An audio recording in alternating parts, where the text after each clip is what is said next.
Welcome. In front of me is a Redmi Note 14 Pro, and today I will show you how you can hard reset this device through settings. So to get started, you will want to open up your settings, and in here navigate to About Phone and scroll down where you'll find Factory Reset. This will present you with a list of data that will be removed by this process, which importantly includes things like music, photos, and user data. So if you have anything of that sort, you will want to probably back it up. Now, I want to also point out that if you press Erase All Data, you do have the option to back it up right here, but this will be done strictly to the Xiaomi cloud.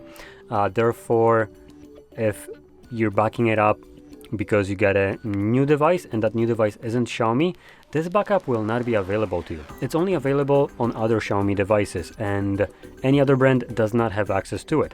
So the best way to go about it would be to back it up manually to, for instance, your computer. Backing it up generally to some cloud, I wouldn't really recommend. You're just literally backing up all your personal data to someone else's computer, and then they also give you some thing that, oh no, you can't restore it on other phones. It's your data. Should be able to do whatever the hell you want with it. But with that, you just be keeping data on someone's computer and not even have access to it, nor be able to delete it. Anyway, I don't have anything here that I want to preserve, so I'm gonna select Factory Reset. And because Xiaomi consider their user base to be, I guess, below average, they give you a actual timer that you can't pass. So they need to really ram it down your head that this cannot be undone and all your data will be removed. And you get to have 20 seconds of your life wasted by the pointless timer. There we go.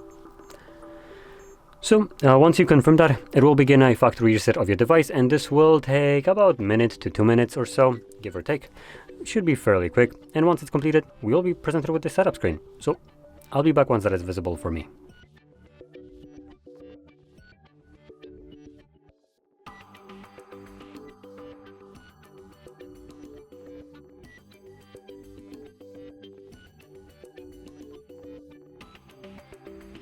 Okay, and finally the process is finished, so you can from here set up your device however you like. Now, if you found this very helpful, don't forget to hit like, subscribe, and thanks for watching.